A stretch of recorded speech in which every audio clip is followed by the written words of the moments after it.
اگر آپ کے ماں باپ خود یہ فیصلہ کرتے ہیں تو وہ ان کے لیے اپنا ایک ذاتی فیصلہ ہوگا جس کے بعد کسی بھی بحث کی گنجائش نہیں ہوگی۔ اس لیے آپ اس طرح کی باتیں نہ سوچئے بلکہ اپنی ماں کا ساتھ دیجئے، وہ بھی آپ کی طرح ایک عورت ہے۔ وہ لڑکی واپس چلی گئی۔ میں ڈاکٹر یہ سب کرنے کے لیے نہیں بنی تھی۔ میری اپنی زندگی میں کچھ بھی ٹھیک نہیں تھا۔ میرے بابا بہت زیادہ بیمار ہو چکے تھے اور ان کی دوسری بیوی ان کے سارے کاروبار پر قبضہ کر چکی تھی۔ میرے بابا بھی پاکستان آ چکے تھے اور وہ کہتے تھے کہ مجھے ان سے کچھ بھی نہیں چاہیے۔ انہوں نے میری ماں کا بہت دل دکھایا تھا، نہیں تو آج وہ زندہ ہوتی۔ باقیوں کے ساتھ بھی میرے تعلقات اچھے نہیں تھے۔ میں کوشش کرتی تھی کہ زیادہ تر وقت ہسپتال میں ہی گزار لوں۔ میں اپنے ٹائم سے بھی زیادہ ہسپتال میں بیٹھی رہتی تھی اور کوشش کرتی تھی کہ دن یہیں پہ گزر جائے۔ گھر تب جاتی تھی جب تقریباً سب لوگ سو چکے ہوتے تھے اور کھانا بھی کبھی کبھی باہر کھا لیتی تھی۔ مجھے گھر میں آنے کا کوئی شوق نہیں تھا۔ میرے پاس اتنے پیسے تھے کہ میں آرام سے الگ رہ سکتی تھی، لیکن بابا کی وجہ سے یہاں پر آتی تھی، کیونکہ اگر میں بھی الگ ہو جاتی اور بابا کو چھوڑ کر چلی جاتی تو مجھے بابا کی فکر لگی رہتی۔ میرے باپ کی دوسری شادی سے ایک بیٹی تھی جو اچھی فطرت کی تھی۔ وہ میرے بابا کا خیال رکھتی تھی اور میرے ساتھ بھی اس کا رویہ ٹھیک تھا، مگر اس کی ماں میرے لیے اچھا نہیں سوچتی تھی اور نہ ہی وہ مجھے اچھی لگتی تھی۔ انہوں نے میری ماں کے ساتھ اچھا نہیں کیا تھا۔ میں نے ان لوگوں کو معاف کر دیا تھا، لیکن میں یہ سب بھول نہیں سکتی تھی۔ اسی روز ایک اور عورت کا کیس میرے پاس آیا جس کی 7 بیٹیاں تھیں اور اس نے 8ویں بیٹی کو جنم دیا تھا۔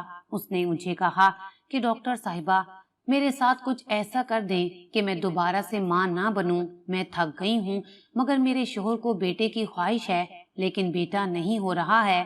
بیٹیاں پیدا ہوئی ہیں، اس کا کام بھی اچھا نہیں ہے، بچیوں کو پڑھا بھی نہیں پاتے ہیں۔ میں نے کہا کہ آپ اس سے بات کریں، کیونکہ ان کی اجازت کے بغیر ہم لوگ یہ نہیں کر سکتے۔ ان کو سائن کرنے ہوں گے ایک چھوٹے سے کاغذ پہ، لیکن اس شخص کو دیکھ کر مجھے واقعی غصہ آنے لگا تھا۔ جب اس سے بات کی گئی تو اس نے کہا کہ میں سائن بالکل بھی نہیں کروں گا۔ اگر مجھے بیٹا چاہیے تو اسی سے ہوگا، نہیں تو میں دوسری شادی کروں گا۔ اس کی حالت واقعی بہت خراب تھی۔ یہاں لوگ بہت عجیب تھے، میری سمجھ سے باہر تھے۔ سوچتی تھی ان لوگوں کو کیسے سمجھایا جائے۔ اگر سمجھانے کی کوشش کرتی تو وہ کہتے تھے کہ آپ ڈاکٹر ہیں، آپ اپنا کام کریں، آپ کو پیسے مل رہے ہیں، ہمارے ذاتی معاملات میں نہیں بولیں۔ بیچاری عورتیں تھیں، بار بار کہتی تھیں کہ ہماری مدد کی جائے، لیکن ان کے ساتھ آئی عورتیں، ان کی ساس، ان کے رشتہ دار، یہاں تک کہ کسی کی ماں بھی اگر ساتھ آئی ہوتی تو وہ بھی کہتی کہ نہیں، ہم نے یہ سب نہیں کروانا، اللہ بیٹا دے دے گا۔ بیٹے کے لیے لوگوں کو اتنا جنونی میں نے پہلی دفعہ دیکھا تھا۔ یہ نہیں کہوں گی کہ باہر کے ملکوں میں لوگ بیٹے کو لے کر اس طرح کی سوچ نہیں رکھتے ہیں، وہاں پر بھی یہ سب کچھ ہوتا ہے، لیکن پھر وہاں پر عورت کی مرضی کو اہمیت دی جاتی ہے، لیکن یہاں پر تو عورت کو صرف بچے پیدا کرنے کی مشین سمجھا جاتا تھا۔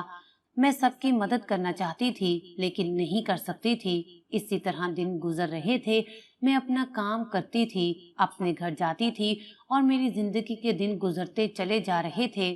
میں نے آگے کیا کرنا تھا کچھ نہیں سوچا تھا، فی الحال یہی سب میرا کام تھا۔ جب ایک دن وہی بوڑھی عورت میرے پاس آئی جس کی عمر 60 سال تھی، اس کی حالت کافی خراب تھی، اس کا وقت آ گیا تھا۔ اس نے کہا کہ میرا نارمل آپریشن ہے، اس سے پہلے بھی سارے نارمل ہی ہوئے ہیں۔ میں نے اس کو چیک کیا، شروع کے مراحل سے گزارا، واقعی اس کا کیس تو نارمل تھا۔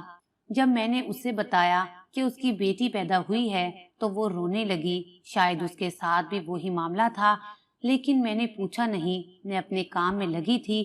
ابھی 2 منٹ ہی گزرے ہوں گے کہ اس نے مجھے بازو سے پکڑ کر اپنی طرف کھینچا اور کہا، ڈاکٹر صاحبہ، آپ کو میری مدد کرنی ہوگی۔ میں نے کہا کہ کیا مطلب ہے؟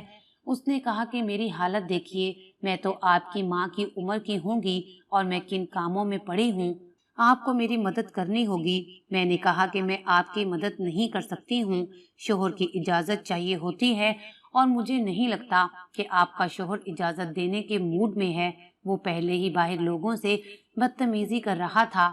اس نے کہا کہ اس کے سامنے